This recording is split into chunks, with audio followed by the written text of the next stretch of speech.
La physique répondait à des comment et non pas à des pourquoi. Il avait mis une énorme mandale sur le tableau, bam! Je me suis fait déboîter par Madame Truc en colle et je suis sorti avec un 4. Il y a des choses qui sont graves dans la vie, mais les maths, c'est pas grave. Je vois que le mec est en totale confiance, et là, le mec commence à sortir des bobards, mais d'une puissance inégalée. J'explose de rire. C'est une des rares fois où j'ai des courbatures aux abdominaux. Il me fait, non? Ah mais merde, il y a tel devoir à faire, qu'est-ce que je fais? C'est quoi, tu le rends pas ton DM? T'as 0? Qu'est-ce qu'on s'en fiche, tu vois. Si je commence à te parler des chemises de ma grand-mère, il faut m'arrêter, tu vois. Pas assez de vidéos, t'en as même plus que moi. Quelle proportion de vidéos te satisfont vraiment? 10%. Le conseil que te donne Joel Rigolo, une carrière de youtubeur, ça peut jouer un message que t'as envoyé au bon moment. Tu dois avoir les rides, tu vois. Princesse Mononoke. Eh ben, on est en compagnie de Olgen qui va commencer par nous présenter un peu son parcours, nous parler de sa chaîne YouTube aussi. Olgen, pour ceux qui te connaissent pas encore, est-ce que tu peux te présenter brièvement, voilà, parler de ton parcours, de ta scolarité? Ah, très bien. Je m'appelle Olivier Jeuneste, donc Olgen, c'est une contraction toute bête des premières syllabes de mon nom et de mon prénom. J'ai fait un parcours qui est pétri de mathématiques, finalement. Toute ma scolarité a été articulée autour de cette matière-là, parfois au détriment des autres, comme on va dire la géographie par exemple. J'ai fait du coup des classes préparatoires MP, SI-MP, une licence, un master à l'université de Montpellier. J'ai passé l'agrégation. J'ai fait 4 ans de thèse à l'université de Bourgogne, à Dijon. Donc, tu vois, on monte dans le nord. Et j'ai enseigné ensuite 6 ans en classe préparatoire ECS à l'Institution des Chartreux à Lyon. Et là, j'entame ma 2e année d'entrepreneur puisque j'ai renoncé à mon poste en classe préparatoire pour me consacrer pleinement à mon activité sur YouTube. Ok, super. Donc ouais, c'est assez culotté quand même d'avoir arrêté arrêté ta profession finalement pour te lancer en fait à fond dans YouTube. Pourquoi t'as eu envie de faire ça? En fait, c'est assez drôle parce que c'est plusieurs petites choses que je ne repérais pas au tout début dans mon métier de professeur qui sont devenues de plus en plus insupportables au fil que le potentiel de faire autre chose sur Internet se développait. Et notamment tout ce qui est perte de temps. Alors je pense notamment aux nombreuses heures que j'ai passées à faire des photocopies, ou dans les transports, ou à attendre un train alors qu'il y avait une grève SNCF. Et moi je me disais, mais tu te rends compte, chaque année, il y a 200 heures que tu perds à faire des photocopies, il y a 240 heures que tu perds en réunion, ou je sais pas quoi, je dis des nombres au hasard, hein, là faut surtout pas calculer. Et je me disais, mais c'est dommage, parce que si j'étais à mon compte tout seul, je pourrais partager ma passion des mathématiques avec des milliers de personnes. Et là, je m'acharne à faire quelque chose dans un tuyau extrêmement étroit, dans un poste extrêmement étroit, avec beaucoup de contraintes. Je me dis, mais c'est quand même dommage. Donc en fait, on pourrait parler de beaucoup de raisons, mais je te dirais que c'est vraiment 2 jauges. Au début, Olgen n'existait pas, et il y avait prof en classe préparatoire qui était à 100, et petit à petit, ça fait comme ça. J'ai rien senti. Jusque-là, j'ai rien senti. Là, je me suis dit, tiens, ça commence à m'embêter. Et là, ça commençait à devenir insupportable. En fait, je me disais, c'est pas possible vis-à-vis de plein d'autres facteurs dont on pourra reparler si tu le souhaites. Mais voilà à peu près l'histoire. Ouais, bien sûr. Et ouais, donc ta chaîne YouTube, donc là, ça y est, t'es à fond dedans, tu te consacres pleinement là-dedans. Et aussi dans les formations, c'est ça que tu vends? Tu vends des formations? Exactement. Donc à la base, j'étais très loin de vendre quoi que ce soit, puisque je refusais absolument de mettre de la publicité sur la moindre de mes vidéos, en me disant que ça entraverait l'expérience pédagogique, par exemple, de mettre une publicité en plein milieu. D'ailleurs, j'ai toujours pas passé le cap. Mais je me suis bien dit que, avant de donner beaucoup aux gens, il fallait aussi que j'ai moi-même de pas être non plus dans l'indigence, quoi. D'autant plus avec une compagne et 2 enfants. Et du coup, voilà, je me suis dit, qu'est-ce que je pourrais transmettre de digne, on va dire, et d'autant plus à l'issue de mon boulot en classe préparatoire. Et en fait, j'ai isolé dans la méthodologie de l'apprentissage des mathématiques et dans la stratégie qu'on pouvait avoir pour être performant lors des épreuves, notamment d'examens et de concours, ce qui pouvait être transmissible et tout ce que j'avais appris de mes 10 années d'études supérieures et de mes 6 ans d'enseignement, avoir des profils très différents d'élèves. Donc ça, ce sont 7 formations qui sont en cours de constitution, puisque pour l'instant, j'en ai fait que 2. Et après, en fait, pour, si tu veux, mon bilan financier, il y a ces formations-là, il y a des cours particuliers un peu pour compléter, sachant qu'aujourd'hui, à l'heure où on parle, je suis encore largement en déficit par rapport à ce dont j'aurais besoin, mais j'ai largement... J'ai des années de pratique devant moi, et pour moi, l'essentiel n'est vraiment pas là, quoi. Ce qui me plaît aujourd'hui, c'est plutôt justement l'absence de ces contraintes, de ce temps perdu bêtement, et cette créativité que je peux déployer à 100%, là où je me sentais complètement bridé, à devoir demander l'autorisation par-ci pour faire la moindre chose, c'est quelque chose qui finissait par m'insupporter, quoi. Ouais, c'est vrai que maintenant, t'as beaucoup de temps libre, ça te permet de développer ta créativité. Ce qui est aussi autre chose, parce que tu sais, quand t'es dans un tuyau extrêmement étroit, t'as la contrainte de l'être, mais tu as aussi la liberté d'esprit de te dire de toute façon je ne peux aller que dans une seule direction. Le problématique qui se pose dans l'entrepreneuriat, c'est que c'est la problématique inverse. Tu es sur une carte absolument vierge où toutes les directions sont possibles, Et en fait, l'enjeu, c'est ne pas te disperser ou disons d'arriver à sélectionner parmi toutes les directions de développement possibles, celles qui sont les plus prometteuses pour ton développement. Non seulement de ton épanouissement dans la quête de ce que tu es venu faire, mais aussi avec cette contrepartie économique qui est un peu le caillou dans la chaussure pour l'instant. C'est quelque chose dont j'espère m'affranchir à l'avenir, mais voilà un peu la problématique. Ouais, je comprends. Et puis, peut-être qu'après, on fera une sorte d'auto-analyse pour savoir finalement, toi, ce que tu penses, en fait, toi-même de ta propre chaîne YouTube, savoir si tu es content de son évolution. Très intéressant, ça. Hein. Mais c'est vrai que déjà, dans un premier temps, peut-être nous parler de ta chaîne YouTube, de son histoire, de savoir comment ça a commencé, comment tu as eu l'idée de cette chaîne YouTube et aussi de tout ce qui est à côté, à savoir les formations, ce genre de choses. Comment ça t'est venu? Alors, on va voir à quel point, donc je te dis, je vais essayer d'être le plus honnête possible, mais je me rends compte, en fait, je me suis rendu compte en repensant un peu à mon histoire passée, de ma petite trentaine d'années de vie, qu'il y a plusieurs moments où il y avait cette idée que Alljeune puisse naître, mais ça s'est jamais fait pour des raisons un peu différentes, mais où je sentais qu'il y avait une tension qui ne s'est résolue que lorsque j'ai fait ma chaîne. Alors je peux te parler d'un épisode qui m'a beaucoup marqué, et c'était quand j'étais à l'université de Bourgogne, quand j'enseignais, parce que j'étais chargé TD quand j'étais en thèse, et que je voyais vraiment un panel d'étudiants qui allait de l'étudiant boursier qui ne vient que pour faire signer sa feuille de présence, et qui n'a absolument rien à faire de ce que je lui raconte, jusqu'à Aminata, étudiante africaine qui fait des ménages pour payer ses études, et qui, elle, est extrêmement réceptive à tout ce qu'on peut lui transmettre. Et je me disais, il y a quelque chose de profondément injuste dans la situation. C'est ma perception des choses, il n'y a aucun jugement que je porte sur qui que ce soit, mais je me suis toujours dit, qu'est-ce que je peux faire? Quelle est ma responsabilité là-dedans? Et c'est en thèse, en fait, qu'est née l'idée, non pas d'Alljeune les maths en finesse, le nom original, c'était Alljeune les maths en puissance. Et je voulais transmettre les mathématiques, donc on avait acheté un tableau, un grand tableau à craie que j'ai encore chez moi. On l'avait monté sur des poutres en bois qu'on avait acheté chez Leroy Merlin, avec des équerres, avec une teinte cuivrée.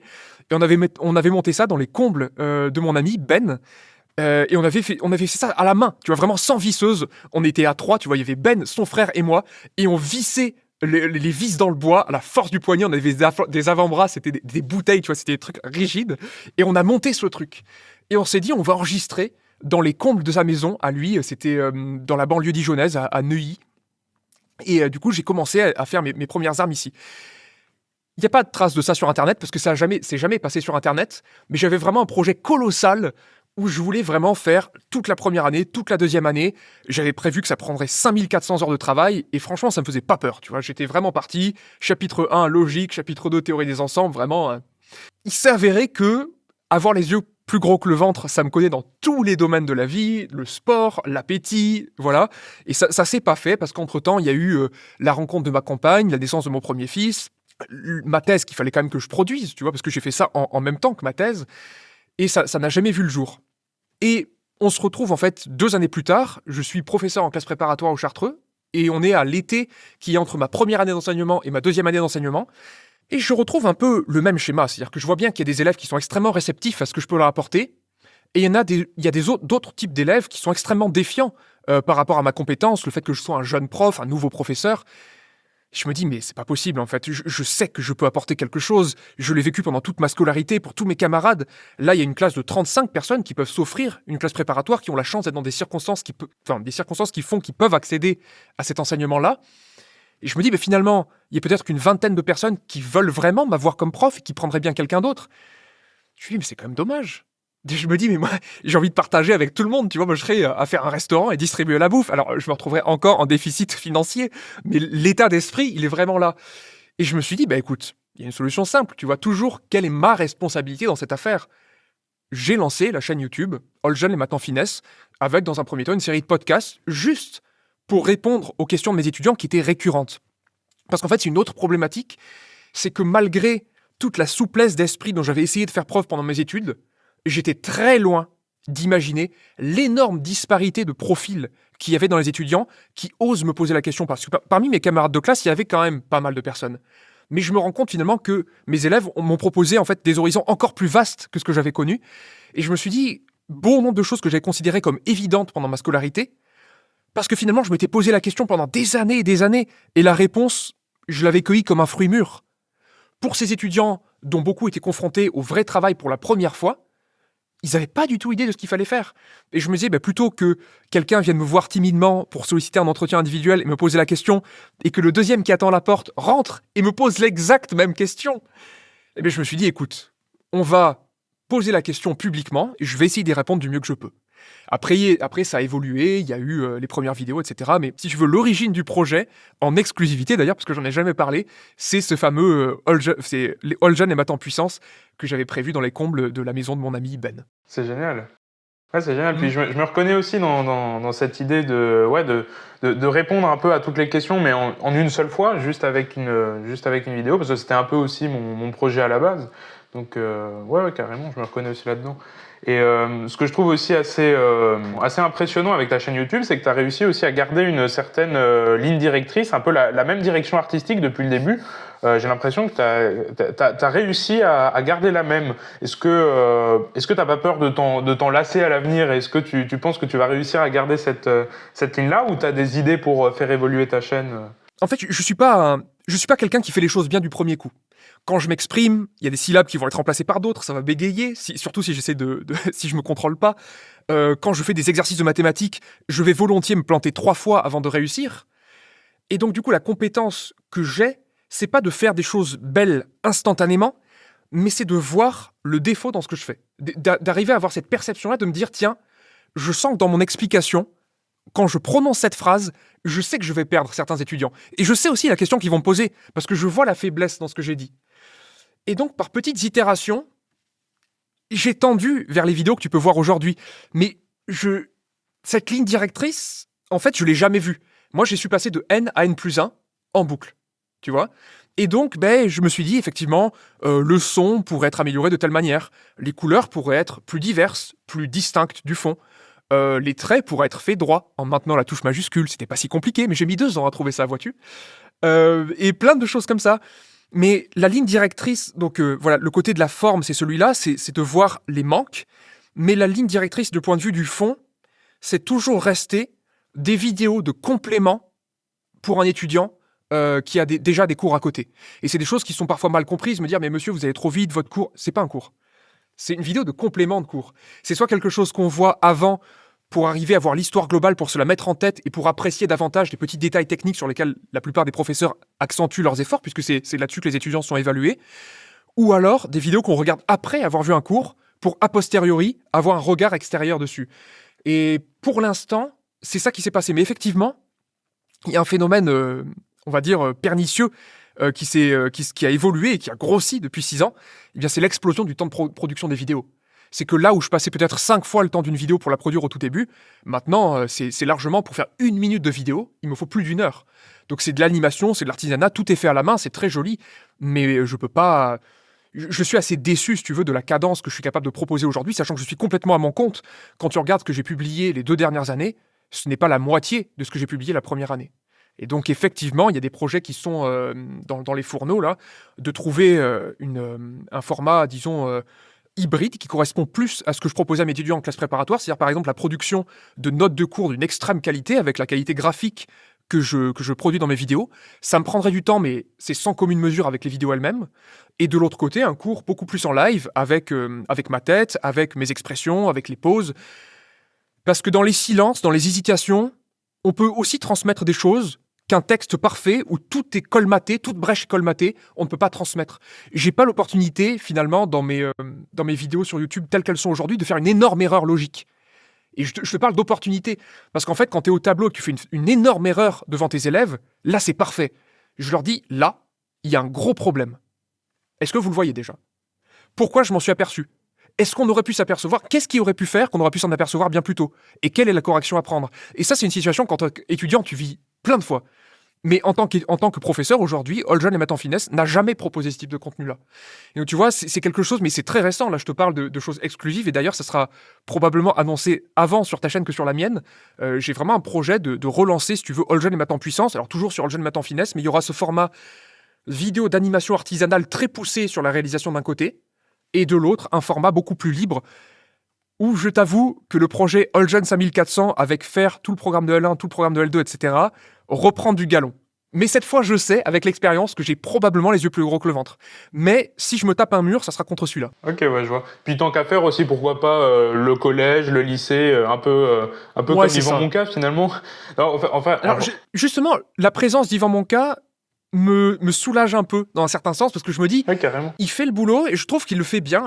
J'aime beaucoup sa façon de parler, ça me rappelle C'est pas sorcier avec Fred et Jamy, enfin, tu vois, il y a ce côté, en fait, j'ai envie de l'appeler papa, tu vois. Ouais, C'est ça, c'est ça la réalité. C'est C'est vrai un qu'il mec nous aide. on ne peut qu'aimer. Ouais, c'est ça, c'est un mec bienveillant, tu sens qu'il y a pas de... que c'est une personne qui a de problème avec personne, et j'apprécie beaucoup ça. Et de mon côté, c'est vrai qu'il y a quelque chose que j'ai perdu, c'est le niveau que j'avais lorsque je passais à l'agrégation, et j'ai l'impression quand même que ça aura tendance à monter. Mais de l'autre côté, comme il y a mon premier fils qui va pas tarder à arriver au collège dans quelques années, je me dis qu'il y aura aussi des perspectives de collaboration dans ma propre famille. J'aimerais bien l'entendre m'expliquer les fractions, j'aimerais bien l'entendre m'expliquer les pourcentages, et juste de discuter, de proposer ces discussions-là, de voir un regard d'un enfant et de voir le mien, et de voir comment on peut arriver à communiquer avec 20 années d'études d'intervalle, tu vois. C'est des choses belles. Aujourd'hui, de toute façon, la seule problématique qui me concerne vraiment, c'est celle du temps. J'ai la chance, pour l'instant, d'avoir une vie extrêmement frugale, de vivre en ermite, et donc du coup de pouvoir tenir longtemps avec l'épargne de toutes ces soirées que je n'ai pas faites, de tous ces cinémas qui n'ont pas été faits. Et c'est vraiment le temps. Qu'est-ce que je peux mettre dans une journée? Et aujourd'hui, c'est vrai que je me dis de temps en temps, t'abuses de bien former ton S de manière à ce qu'il soit parfait, de faire telle animation. Tu vois, une animation, je peux la faire avec une vitesse linéaire, mais je peux la faire avec un mouvement qui fait fiou, avec une courbe de Bézier. Tu vois, un truc bien lissé, avec un ease in et ease out. Et je me dis de temps en temps, mais là, tu sais ce que tu fais? Il y a une personne sur 10 000 qui voit ça. Toi, tu y as passé une demi-heure. Je me dis, mais t'es un abruti. Parce que ce que t'as à offrir au monde, c'est pas tes capacités d'animation à proposer une courbe de Bézier cubique pour interpoler je ne sais quoi, pour que le mouvement soit joli. Mais là, c'est des déformations qui viennent de mes propres loisirs, de la danse, de plein de choses. Et voilà, je me suis un peu laissé emporter. Mais là, tu vois, j'essaie de prendre une résolution. Pour l'année 2024, je vais essayer de prendre ce projet d'Olgen et mettre en puissance et essayer de proposer quelque chose de beaucoup plus quantitatif qu'une vidéo par semaine de 10 minutes, parce que je me dis, t'es à ton compte, tu peux faire mieux que ça, quoi. Ouais. Mais en tout cas, c'est très touchant, je trouve, quand tu parles finalement, tu vas t'inspirer presque de ton fils, de ses propres cours à lui. Ça, je trouve ça très, c'est très inspirant. Du coup, c'est cool. Et rassure-moi, tu vas pas lui dire que l'addition, c'est une loi de composition interne dans le monoïde des antinaturels. Non, surtout pas. Non, en fait, mon idée, c'est vraiment de lui injecter dans sa compréhension le moins possible de concepts exogènes et d'entendre ce qu'il a à dire lui. Et de même de me poser en tant qu'élève et de lui dire que je comprends pas cette explication, est-ce qu'il pourrait me proposer un autre exemple, et de voir comment lui s'oriente là-dedans. Parce qu'on a parlé sur ma chaîne, dans une discussion avec toi, de l'enseignement des mathématiques, de la pédagogie, et du caractère transmissible de ça. J'aimerais bien voir ce qu'un enfant d'une dizaine d'années est capable de me proposer en matière de pédagogie. Et tu vois, je vois que mon premier fils, Jean, a déjà l'idée de faire des cours pour son frère, Lucien, et il lui fait des petits cours de maths, des petits cours de géographie. Et il fait ça vraiment, il prend une feuille blanche et puis il écrit, il lui fait des petits exercices, des questions à trous et tout. Je me dis, mais c'est impressionnant. Et en fait, j'ai envie d'encourager ça, tout comme j'ai envie de t'encourager dans ta propre activité. Je me dis, cette flamme-là mérite de grandir, mais pas en la remplaçant par la mienne, tu vois, c'est surtout pas ça, en fait, surtout pas. De voir qu'est-ce que je peux faire grossir en étant plutôt le rôle du bois que celui de lui dire, non, ta flamme, elle doit être de cette couleur, de cette taille-là. Ça me concerne pas, ça. Et c'est comme ça que j'aurai quelque chose de riche, je pense. Alors voilà, mais là encore, tu vois, ça peut partir dans tous les sens, parce que moi, je pourrais te parler de vidéos en anglais, de plein de choses, tu vois. D'aller voir Three Blue, One Brown pour faire une collab. Ouais, bah oui, c'est excellent ce qu'il fait. Mais voilà, c'est plein d'idées, et vraiment... je sais pas si tu sens, mais tu le sens toi-même parce que tu es dans ce jeu-là, ce jeu de l'aventure, et que rien n'est impossible. Que peut-être que tu vas te prendre un énorme refoule de l'espace, mais que de contacter quelqu'un, de lui envoyer un mail poliment pour lui demander s'il a un peu de son temps pour discuter, c'est quelque chose qui est à faire, quoi, tu vois, dans nos situations. Ouais, tu sais que j'ai contacté Nabila pour le projet avec Axel Arnaud. J'ai pas eu de réponse. Bah évidemment. J'ai pas eu de réponse 3 fois quand même, je l'ai contacté. Hein. Tu sais, le spam. Bah oui, il faut surtout, c'est des gens qui sont très occupés, mine de rien, on se rend pas compte, mais tu vois, au-delà des capacités mathématiques probablement limitées, c'est quand même des gens qui sont extrêmement sollicités, à mon avis, qui doivent être extrêmement disciplinés sur la manière dont ils réagissent aux sollicitations extérieures, hein, parce que sinon tu te fais ensevelir, en fait. Ouais, carrément. Parce que du coup, on a commencé à parler un peu du collège et de tes enfants qui allaient pas tarder à arriver au collège. Moi, il y a un truc quand même qui me fait quand même assez peur, c'est qu'il y a une enquête PISA qui est sortie il y a pas très longtemps qui révèle que le niveau des élèves français était quand même en chute.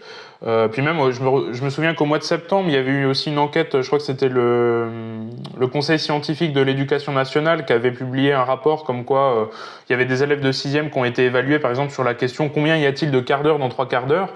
Puis il y a que la moitié des élèves qui savaient répondre. Ou même, il y avait un autre truc, c'était placer la fraction 3/6 sur une droite graduée. Et il y a que 6% des élèves de 6e qui savaient répondre à ça. Donc ça, je trouvais ça assez hallucinant. Donc toi, avec ton regard, à la fois, t'as été étudiant, t'as été prof, et avec ces deux regards-là, comment est-ce que tu perçois ce truc-là? À ton avis, à quoi c'est dû? Comment on pourrait résoudre ce problème? Est-ce que c'est vraiment un problème, d'ailleurs? Est-ce que tu ressens cette baisse de niveau?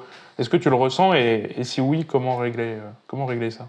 Cette baisse de niveau-là, c'est quelque chose que j'ai ressenti au fil de mes 6 années d'enseignement en classe préparatoire, figure-toi, sur l'expression française elle-même, sur la qualité des mails, juste des simples mails que je recevais pour me solliciter sur telle ou telle question. Est-ce que les élèves savent mettre un objet dans un mail? Est-ce qu'ils savent faire une formule de politesse au début, un mail, une formule pour sortir, leur blaze? Tu vois? Et la réponse, je me dis, mais c'est bizarre parce que j'ai l'impression que ça se dégrade. Et même dans la rédaction, dans les mathématiques, pas dans les mathématiques elles-mêmes, mais dans la façon d'exprimer les raisonnements, j'ai senti qu'effectivement, il y avait quelque chose qui se perdait un peu. Mais cela dit, encore une fois, je pense pas que les capacités, le potentiel des élèves en eux-mêmes a changé du tout. Je pense juste que c'est le niveau d'exigence qui graduellement a baissé. Et j'observe ça vraiment sans jugement, encore une fois, c'est comme un mouvement de se dire que finalement, si les objectifs, c'est de maintenir un pourcentage de baccalauréat obtenu, et finalement, si le but, c'est d'inclure toujours tout le monde, sans jamais exclure personne, la personne qui exclut, c'est l'excellence, tu vois, l'élève excellent, qui du coup va toujours entendre 3, 4, 5 fois la même explication, et lui, il avait déjà compris avant même qu'on lui explique. Et là où ma position est beaucoup plus franche, c'est sur ce qu'on peut faire, si tu veux, pour résoudre ça. Moi, je pense que c'est un mouvement global. Tu vois, c'est comme que des époques qui sont très difficiles engendrent des hommes forts. Tu vois, que ça va engendrer des époques qui sont plus prospères parce qu'elle sera bâtie par des hommes forts. Et ça fait qu'après, les hommes vont devenir un peu plus faibles puisqu'il y aura moins de sollicitations, il y aura moins de sélection naturelle aussi. Tu vois, il y a des grands mouvements comme ça dans la vie. Et pour moi, si tu veux, le nivellement par le bas, c'est un mouvement qui est assez puissant, je ne sais pas comment t'expliquer, c'est que c'est comme le vent pour moi ou comme le sens de la marée, tu vois. Je ne prétends pas du tout avoir une solution globale à ça. Par contre, localement, j'ai une solution. C'est ma chaîne All Jeunes Maths en Finesse. Tu vois, c'est ce que j'essaye de faire. J'essaye de rayonner localement de manière à ce que d'autres personnes qui vont devenir professeurs puissent aussi rayonner localement et incarner le changement que j'ai envie de voir par mes propres exigences là. Et tu vois, vis-à-vis de ce qui a appris par exemple à mes fils à l'école, je leur dis, voilà, là on t'a fait un discours sur tel sujet, c'est un sujet qui est très mal maîtrisé par la science aujourd'hui, il y a beaucoup d'idéologie qui a pénétré ce sujet spécifiquement, tu n'es pas obligé de le prendre pour argent comptant et je peux te montrer ce qu'est l'esprit critique. Cette affirmation qui t'a été proposée de manière péremptoire, je peux la critiquer avec tel exemple, tel exemple, tel exemple. De l'autre côté, lire, écrire, compter, même avoir une graphie qui est lisible, ce sont des choses qui sont extrêmement importantes pour moi. Et tu vois, là, c'est même pas quelque chose que je transmets sur ma chaîne All Jeunes Maths en Finesse, mais c'est par la descendance, par la filiation. Le fait que mes enfants, je leur ai dit ce qui est digne d'être travaillé et ce qui est pas parfaitement superflu, par exemple, tu vois. Alors, la question, c'est à qui s'adresse-t-on? Mais par exemple, si je devais m'adresser à des personnes qui ont mon âge ou à des parents ou des choses comme ça, je donnerais la recette qui a fait que j'ai pu, moi aussi, réussir des études brillantes. Au-delà du potentiel qui était évident, il y a aussi la propension de mes parents à mettre l'accent sur ce qui est important. Lire, écrire, compter, la politesse, tu vois, des choses qui vont te construire et qui vont t'empêcher de déraper, finalement. Voilà à peu près... Enfin, c'est une réponse très incomplète, mais tu vois, un mouvement global auquel je sais que je ne pourrai rien faire et la conviction que la plus grande portée que je peux avoir sera de proche en proche. Je vais toucher un cercle qui va lui-même toucher un cercle, qui va inspirer, etc. Une sorte de et récurrence. Un peu. Et que si un collégien tombe sur mes vidéos sur YouTube et qu'il arrive à entendre ou à percevoir qu'il y a quelque chose de beau dans la manière d'expliquer et de se dire, ah ben tiens, finalement, il n'y a pas que des recettes à appliquer bêtement, mais que dans le cercle trigonométrique, il y a quelque chose qui peut être considéré comme une certaine beauté. Pas une beauté que je vais chercher par moi-même, parce que c'est pas mon affinité, mais une beauté que je vais pouvoir reconnaître en me disant, ah, là, il y a quelque chose qui est digne d'intérêt, tu vois, juste ça. Ouais, je vois. Puis cette évolution, donc, est-ce que tu l'as ressentie aussi quand tu étais élève, quand tu étais étudiant? Alors, ça remonte peut-être à quelques années, mais... Bah, si tu veux, je l'ai senti par l'intermédiaire de professeurs qui avaient gardé leurs exigences telles qu'elles étaient 20 ans en arrière. Et là, il y avait quelque chose d'extrêmement marqué entre, par exemple, mon professeur de physique, Roger Ramonaccio, quand j'étais en terminale, qui faisait du hors-programme tant et plus sur l'importance des chiffres significatifs, sur les erreurs d'arrondi, sur la saponification. Tu vois, je me souviens de ça, c'est des choses qui me marquaient. Mais il y avait aussi euh, un style, tu vois, il y avait du costard, il y avait de la cravate, il y avait des belles phrases. Tu vois, il y avait le professeur de physique qui nous explique dès le premier cours que la physique répondait à des comment et non pas à des pourquoi. On pouvait expliquer comment les choses, de voir la loi qui faisait que les choses tombaient, mais le pourquoi, c'est quelque chose qui dépasse complètement le cadre de la physique. C'est des choses qui sont très importantes aujourd'hui parce que bon nombre de scientifiques parlent comme si le prisme par lequel ils voyaient le monde était le monde lui-même, tu vois. Mais tu vois, il y a cette question de modélisation, de savoir que la discipline qu'on pratique n'encapsule qu'un nombre fini de paramètres et ne pourra jamais tout encapsuler. Tu vois, il y avait ces enseignements-là qui étaient d'un homme qui vit sa matière, qui essaye de transmettre au-delà des pauvres exigences du baccalauréat. Tu vois qu'il y a quelque chose de très différent. La manière dont je parle de cet homme-là et le sujet de bac qu'on a eu, c'est deux mondes différents. Et tu vois, pour moi, même quand je te parle des mathématiques, le mot mathématique résonne chez certains professeurs comme la discipline qu'ils enseignent pour gagner leur vie. Ça résonne chez certains élèves comme le traumatisme qu'ils ont eu et quelque chose qu'ils n'ont pas réussi à surmonter et qu'ils ont dû abandonner à un moment donné. Tu vois, ça encapsule plein de choses. Euh, de mon côté, voilà, j'essaye vraiment de me dire que l'enseignement d'une matière, il y a les mathématiques, il y a ta perception des mathématiques, il y a la manière dont tu transmets cette discipline-là, etc. Et donc, tu vois, chez ces professeurs-là, je sentais qu'il se passait autre chose que le professeur de l'année précédente, par exemple, tu vois, qui avait des écarts d'exigence où tu disais, mais qu'est-ce qui se passe, tu vois, où sont les questions faciles, qu'est-ce que c'est que ces questions ouvertes, tu vois, on me demande juste, voilà, comment faire ça, et pas, faites ci, déterminez ça, calculez ça. Tu vois, tu te prends des différentes exigences à la rédaction. Rédiger un raisonnement en mathématiques. Puis je dis, mais qu'est-ce que c'est que cette histoire? Tu vois, on n'est pas en français là? Elle est où la douille? Ben oui, mais en fait, si tu veux exprimer correctement quelque chose, et d'autant plus des raisonnements subtils avec des concepts abstraits, il va falloir être capable d'une certaine dextérité dans la manière dont tu manies les mots eux-mêmes.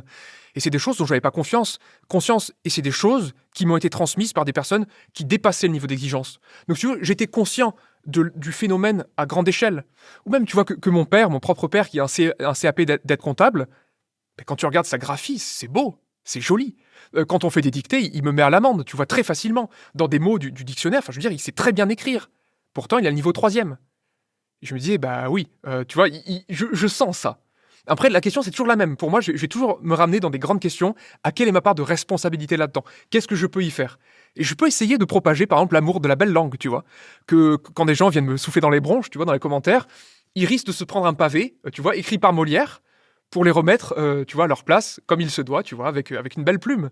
Parce que c'est quelque chose de beau. Et je me dis, voilà, si je peux transformer toute énergie qui m'arrive en quelque chose de beau, j'essaye de le faire, tu vois, j'essaye d'inspirer. Mais je prétends pas qu'il faille me prendre en exemple ou quoi que ce soit, mais disons, c'est ma manière de faire, parce que sinon, pour quelqu'un qui est très sensible à l'injustice, en fait, ça finit par miner mon moral de l'intérieur. Et je préfère me dire, voilà, j'essaye de donner, que quelque chose jaillisse de ce que j'essaye de faire, de ce que j'essaye de dire. Et puis après, ben, reçois qui pourra. Enfin, mon public, ça sera les personnes qui se feront l'adresse de mes propos.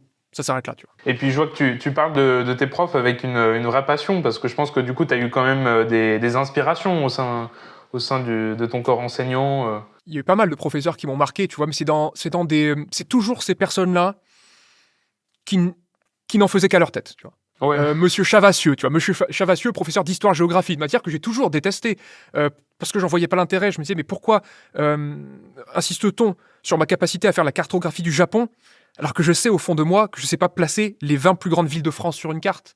Je me dis, c'est tragique, me dire que on me parle, encore une fois, de choses très abstraites, alors que je connais même pas que très imparfaitement l'histoire de mon propre pays, tu vois, ou même le terroir, tu vois, ce qui se passe dans les campagnes, les spécialités locales. Et ça je l'ai vu, par exemple, quand j'étais en thèse, tu vois, que dans mon bureau, il y avait un Mexicain qui s'appelle Bruno, avec qui j'ai gardé de très bons contacts. Et il me parlait de Brassens, tu vois, il me parlait du terroir dijonnais, des vins et tout, et je me disais, mais il y a eu un problème, tu vois. Il y a eu un problème, tu vois, dans mon éducation. Mais voilà. Mais par contre, tu vois, ce professeur-là arrivait à me faire apprécier de passer notre temps à sa compagnie, parce qu'il y avait la passion qui le guidait, tu voyais qu'il y avait une flamme derrière ses yeux, et pas seulement le fait de devoir accomplir ses heures de présence pour récolter son salaire. Tu vois, c'est des personnes comme ça. Et je me souviens des hommes. En fait, je me souviens des hommes. Et quand je dis les hommes, c'est dans l'acceptation usuelle, c'est-à-dire les hommes et les femmes. C'est ces personnes-là, tu vois, qui ont incarné leur matière, mais bien au-delà de la matière elle-même. Donc je peux t'en citer plein. Hein. Ludovic Mento, quand j'étais en licence 3, qui m'a fait aimer les probabilités, alors qu'en sortant de prépa, je détestais ça absolument. Louise Nissen, encore une fois à Montpellier, qui m'a fait aimer la théorie des nombres. Stéphane Bazeillac sur la topologie algébrique. Louise Paris, mon propre directeur de thèse. Et j'en oublie probablement plein, mais tu vois, c'est des personnes qui vraiment... qui brillent. Alors, c'est marrant parce que j'ai pas la sensation de m'être inspiré directement de leur pratique pédagogique, mais leur image dans mon esprit est très vive. Et je sais que je m'en suis inspiré, plus ou moins consciemment. Mais peut-être pas dans la pédagogie elle-même, mais peut-être dans l'intensité qu'on peut mettre dans un cours, tu vois. Je me rappelle par exemple d'un cours que j'avais fait en licence 2, d'informatique. Il fallait enseigner la géométrie, mon ami. Donc tu vois, le licence 2 informatique, il aime bien, la plupart du temps, quand ça peut partir en code un peu, tu vois. Mais alors la géométrie dans le plan, les équations de cercle et tout, c'était un peu compliqué. Alors on peut essayer. Alors l'informaticien aimerait plus la courbe paramétrée finalement. Et parce que c'est comme ça que ça va se passer. Pour une animation par exemple. Mais tu vois, il fallait faire un cours. Et je me souviens que c'était une classe vraiment, on va pas dire difficile, mais avec un désintérêt assez profond pour ce qui était enseigné dans le module, quoi. Et tu vois, j'ai fait un discours, tu vois, de 15 minutes en leur disant que ils avaient droit la plupart du temps à des maths au rabais, parce que je leur disais, c'est ça, je vois le programme, je me dis, je comprends que ça vous intéresse pas. Moi, ça me fait pas rêver non plus. C'est des notions qui ont été taillées pour les informaticiens. Tu sais, c'est un peu comme le français en 800 mots, tu vois, ce genre de concept où on dit, en fait, t'es nul, donc tu vas voir les mauvaises parties de la viande, tu vois, tu vas voir du mauvais. Et en fait, il y a un mépris là-dedans, volontaire ou pas, hein, mais à mon avis, qui est en partie perceptible par les étudiants. De se dire, je vois bien que parce que je suis dans une filière un peu de côté, j'ai pas le droit au meilleur. On n'attend pas de moi ça. Et tu vois, je fais un parallèle avec la manière dont j'essaie de regarder mes propres enfants, qui sentent que quel que soit leur chemin d'action, ils sentent cette bienveillance, tu vois, d'essayer d'en tirer le meilleur, moi de donner le meilleur, etc. Et donc tu vois, j'ai commencé à faire un discours en leur expliquant ça noir sur blanc, de dire je sais ça, là je vais essayer de vous faire le cours le plus difficile qu'on va faire ensemble, tu vois, c'était chargé de t'aider, je vais vous parler de géométrie. On verra pas quelque chose de plus abstrait, de plus difficile pour vous, mais je pense que vous êtes capable de faire ça.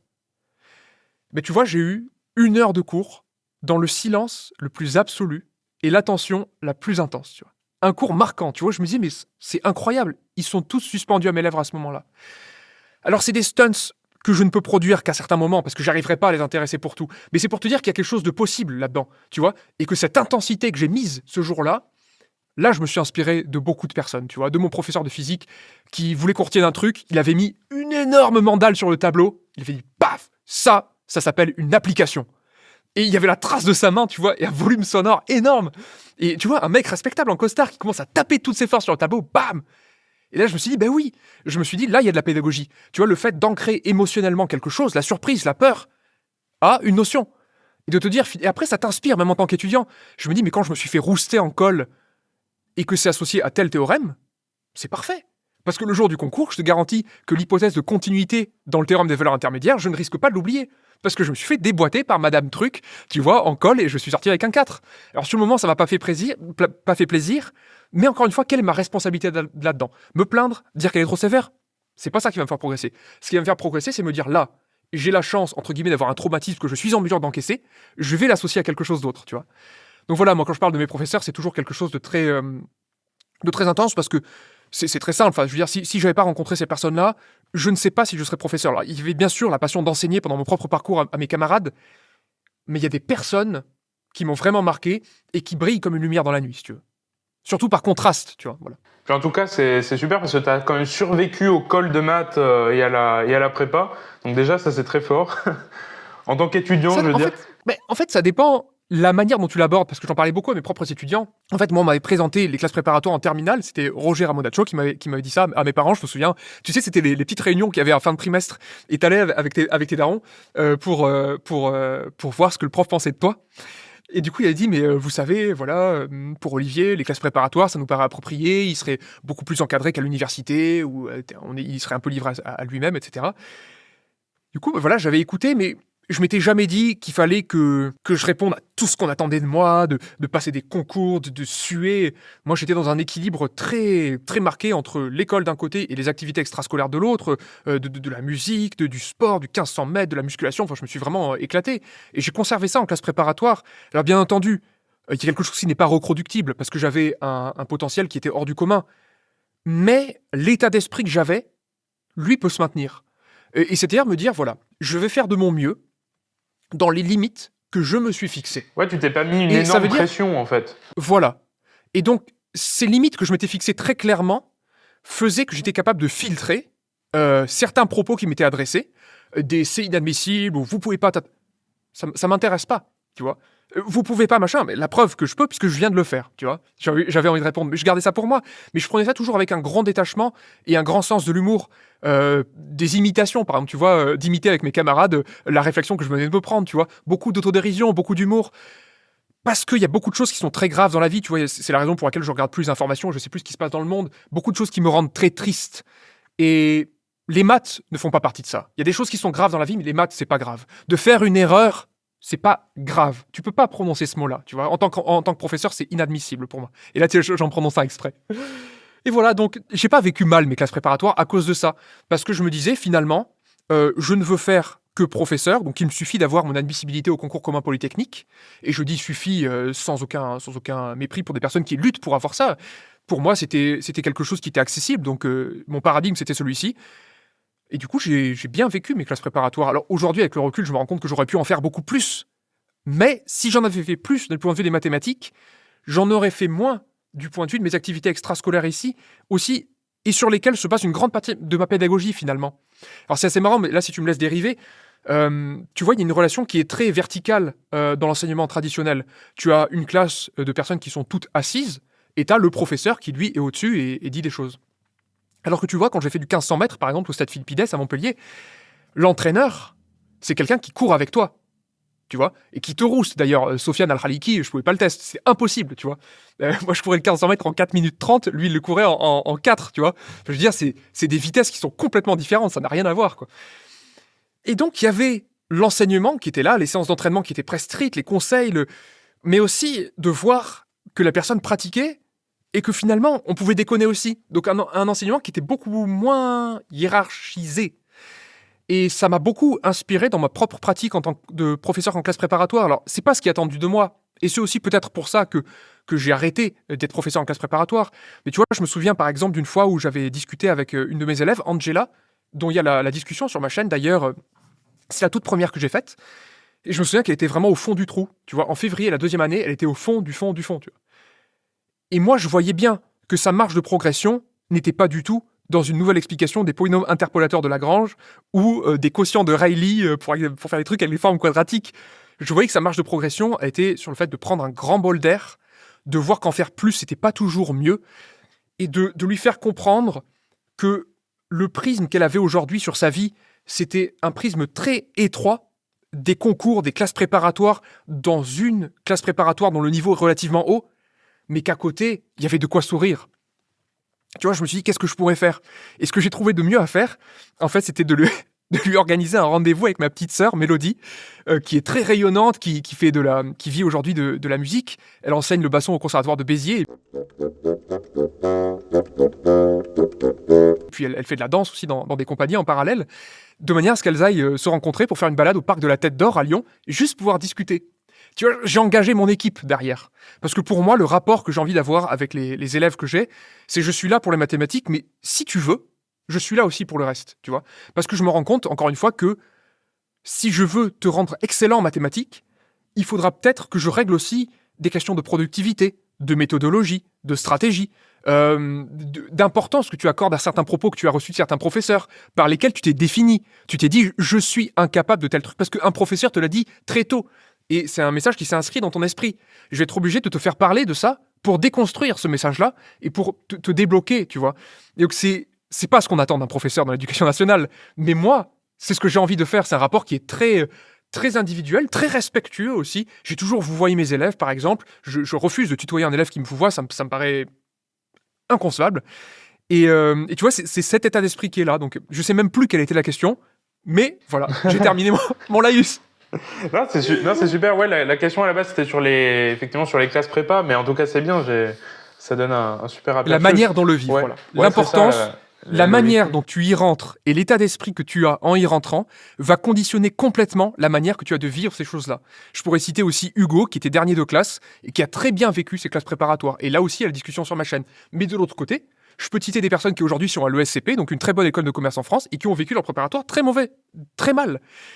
Ça n'a aucun lien. Tes capacités n'ont aucun lien avec la manière dont tu vas vivre tes classes préparatoires. Par contre, les attentes de tes professeurs, l'importance que tu y accordes, les attentes de tes parents, de ton entourage proche, et l'importance que tu y accordes, et les attentes que tu t'es fixées toi-même, ont une importance considérable. Et ta capacité d'encaisser le stress aussi émotionnellement. Moi, je suis quelqu'un, je veux dire, pour me stresser, il faut vraiment y aller très très fort. Mais il y a des personnes qui sont assez vite stressées. Tu vois, pour des petites choses de la vie, de se dire, je vais devoir aller parler à un tel, machin. Enfin, on va dire plutôt que s'il y a des choses qui me stressent dans la vie, elles ne sont pas dans le domaine académique. Voilà. C'est une chance, c'est des prédispositions qui font qu'effectivement, j'étais destiné à bien vivre mes classes préparatoires. Mais là, par contre, où je suis pas d'accord avec bon nombre de personnes, dont un commentaire que je t'ai lu tout à l'heure, c'est de dire que ça, c'est gravé dans le marbre. Je pense que je pourrais préparer une partie des personnes qui ont mal vécu leur classe préparatoire, j'aurais pu les préparer, peut-être par 5 heures d'entretien avec moi, de manière à les mettre dans une disposition mentale qui fait qu'elles puissent les vivre correctement. Parce que si tu y vas juste en disant « je vais écouter les conseils de mes professeurs », c'est risqué. Parce que tu mets ton destin dans les mains de quelqu'un dont tu ne connais pas les qualités humaines, dont tu ne connais pas les qualités émotionnelles, etc. Est-ce que tu vas tomber sur quelqu'un qui te sac pour saquer ? Est-ce que tu tombes sur quelqu'un qui veut transmettre pour toi ? Ou pour s'entendre pérorer et voir à quel point il est supérieur à toi, d'autant plus que le niveau a baissé, vous savez, ces 20 dernières années. À l'époque, on faisait ça au brevet. Bon, maintenant, on fait ça en deuxième année. Mais tu vois, moi, je ris. Et puis même, j'ai rien contre ces professeurs. Je trouve ça drôle parce que moi, ça m'a jamais affecté. Mais je trouve ça triste pour des camarades qui vont être affectés par ça. Et c'est pour ça, encore une fois, qu'il y a All Jeune le Matin Finesse, qui a cette énergie que j'essaie de distribuer au maximum de personnes possibles. Et pas seulement dans le microcosme des classes préparatoires privées sous l'enseignement catholique. Voilà. Là, tu as encore une fois une justification d'All Jeune, quoi. Ouais, je me reconnais vachement dans ce que tu dis aussi sur le ressenti de la classe prépa et sur l'état d'esprit dans lequel on y est, parce que moi, personnellement, quand je suis allé en classe prépa, c'était effectivement pour suivre déjà les conseils que mes profs m'avaient donnés, mais j'étais parti dans le principe que je me mettais pas une grosse pression, en fait. J'y allais, je voyais ce que ça donnait, puis de toute façon, au pire, j'ai un plan B, j'ai la fac, il y a plein de choses possibles. Donc effectivement, je me mettais pas une grosse pression. J'avais pas des super notes en prépa, mais c'était pas catastrophique non plus. J'étais plutôt moyen, on va dire. Mais du coup, je l'ai plutôt bien vécu grâce à ça, grâce au fait que je me mettais pas la pression. J'avais pas un gros stress non plus. Je gère aussi assez bien le stress. Bon, il en faut beaucoup aussi pour me stresser. Et c'est vrai que ce que tu dis, c'est totalement vrai. L'état d'esprit dans lequel on est super important. Et donc toi, ce qui est bien, c'est que tu as été des deux côtés, même tu as été étudiant en classe prépa, tu as été prof en classe prépa aussi. Du coup, tu nous as pas mal parlé de l'aspect prof. Et maintenant, quand tu es étudiant, alors moi je sais que tu m'as parlé du TIPE dans notre premier entretien. Comment ça s'est passé ton TIPE ? Est-ce que tu as des anecdotes ? Justement, ça fait le lien, si tu veux, avec cette affaire de détachement. C'est que il y avait quand même cette affaire de TIPE, donc c'est cette espèce d'exposé, le successeur des TPE qu'il faut préparer pour présenter le jour du concours, etc. Mais moi qui voulais devenir professeur, si tu veux, et qui n'avais pas l'intention de passer d'autres concours que les concours communs polytechniques pour avoir mon équivalence en licence 3 de mathématiques, parce que pour des raisons très personnelles, il était inenvisageable pour moi de partir de Montpellier à l'issue de ma prépa. Le TIPE, si tu veux, c'était quelque chose... pendant les heures de TIPE, concrètement, on faisait pas grand-chose, quoi. Jusqu'au jour où, et là c'est absolument délectable, les professeurs principaux arrivent, donc mon professeur, monsieur Bruno Harrington, qui enseigne toujours au lycée Notre-Dame de la Merci à Montpellier, et Jean-Marc Réverdy, qui doit être aussi professeur encore une fois en poste dans cette prépa-là, arrivent et expliquent que les binômes ou les trinômes qui préparent des TIPE vont devoir exposer devant la classe, et devant eux notamment, l'état de l'avancement du sujet qu'ils ont choisi, etc. Alors moi, je m'étais mis avec un camarade qui s'appelle Jonathan, et qui avait sorti un vieux truc, parce qu'il avait fait toute sa scolarité au Togo, et en fait, il avait sorti un vieux truc sur les vagues scélérates. Donc, tu sais, pour modéliser des vagues, c'est quelque chose d'extrêmement compliqué, parce qu'il faut résoudre des équations aux dérivées partielles, Et donc l'idée c'était de faire un TIPE là-dessus, si tu veux, grosso modo. Mais c'était resté pour moi une coquille vide, si tu veux. C'était TIPE, on pouvait communiquer sur le fait que c'était les vaccénérates, etc. Et je transpire, tu vois. C'est-à-dire qu'il y a la notion de sueur qui rentre en jeu, parce que je me dis, mais qu'est-ce qu'on va dire? Parce que concrètement, on n'a rien fait. Mais on voyait tous les binômes, tous les trinômes qui arrivaient, et eux, ils disaient des choses, tu vois, ils avaient fait un truc. Et je regarde Jonathan, parce qu'on n'était pas assis à côté, donc gros stress, il était à l'autre bout. Je le regarde, et tu sais, il me fait comme ça, tu vois. Petit clin d'œil, tu vois. Je vois que le mec est en totale confiance. Moi, je me dis, mais qu'est-ce qu'il va faire, tu vois. Et donc là, on nous appelle, Olivier et Jonathan. On se lève, tu vois, donc on se rejoint, c'est magnifique, tu vois, on se rejoint devant. Et là, le mec commence à sortir des bobards, mais d'une puissance inégalée. Il commence à expliquer des tas de choses qu'on a pris rendez-vous avec un océanologue à l'université de Toulon. Tu vois, je sais même pas s'il y a une université là-bas. Enfin, et ça coule, tu vois, ça coule. Et moi, tu sais, je craque un peu nerveusement parce qu'il y avait tellement de pression. Et je vois que le mec balance des sornettes avec un aplomb parfait. Et j'explose de rire, tu vois. J'explose de rire, mais j'arrivais pas à m'arrêter. Au début, c'était un rire silencieux. Et après, si tu veux, c'était tellement violent que j'en avais mal aux abdos et je pleurais, tu vois. Et je me dis, mais c'est pas possible, tu vois. Et lui continuait imperturbable. Il continuait à débiter son truc. Et tu vois, j'ai dû sortir de la salle de ma propre initiative. Et je riais, tu vois, je riais. Et j'ai dû attendre, en fait, qu'il termine son truc, qui avait duré une bonne quinzaine de minutes, pour aller me rasseoir. Et c'est marrant parce que, alors peut-être que mes professeurs auront l'opportunité d'entendre ces propos-là. Ils n'ont jamais su, et justement, je me souviens que j'avais entendu d'un élève que M. Harrington s'était inquiété un peu à mon égard, en se disant, est-ce qu'il est un peu au bout du rouleau? Est-ce qu'il n'est pas en train de craquer nerveusement? Qu'est-ce qui s'est passé, quoi? Tu vois? Et c'est juste que la situation était tellement grotesque, si tu veux, que... Alors voilà, et pour moi, la prépa, c'est ça. C'est ces souvenirs-là, tu vois? Et effectivement, il y a eu des cartons, tu vois? Il y a eu des cartons avec M. Barandon en colle, tu vois, des petits Saturviens bien mérités, sur des champs électromagnétiques qui sont un peu mal passés. Mais ça reste...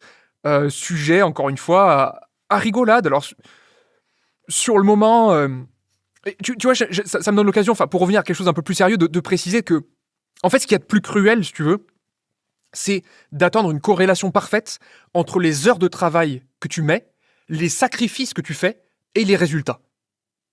Mais si tu te dis, je vais travailler de manière acceptable, du mieux que je peux, sans rien attendre, et c'est ça le plus difficile, c'est le sans rien attendre comme note, etc. Là, tu te protèges quand même de beaucoup de désillusions. Parce que finalement, tu vois, d'avoir renoncé à une soirée, de t'être couché extrêmement tard, tout ça pour te taper un commentaire extrêmement salé d'un colleur qui ne reconnaît pas l'investissement que tu as eu, c'est très violent, en fait, émotionnellement. Il faut être capable d'avoir du recul là-dessus. Mais c'est très difficile de dire ça à des étudiants qui jouent leur vie à ce moment-là. Et tu vois, c'est là qu'en fait, c'est pour ça que j'ai aussi tenu à être professeur principal dans les dernières années de pratique, c'est que j'étais capable de transmettre, si tu veux, ce double discours de on vous pousse, on vous met la pression pour tirer le meilleur de vous-même, mais de l'autre côté, ne vous laissez pas engloutir sous cette pression. Et si vous sentez qu'à des moments, c'est peut-être un peu trop, etc., venez tout de suite me voir. Venez tout de suite, on parle seul à seul, on discute et on voit ce qu'on peut mettre en place comme adaptation. Tu vois, et c'est là, encore une fois, que je te dis, là, pour moi, on parle d'une excellente qualité d'un professeur à avoir, tu vois, la perception, etc., mais on parle pas de mathématiques, on parle pas de didactique non plus. On parle de comment faire pour maximiser la transmission d'un savoir à quelqu'un. Il y a la matière en elle-même, il y a les tactiques, les chemins par lesquels tu vas passer pour transmettre les mathématiques, mais il y a aussi tout l'état d'esprit de la personne qui enseigne, de celle qui reçoit, etc.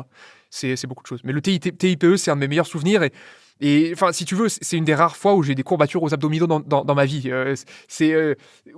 À moins de faire des exercices spécifiques où tu te penches très en arrière. Et tu vois, là, vraiment, c'était le lendemain, courbature. Et d'ailleurs, une dernière anecdote à propos de la prépa, parce que c'est dans le même ordre d'idée, une séance de musculation, la toute première de ma vie.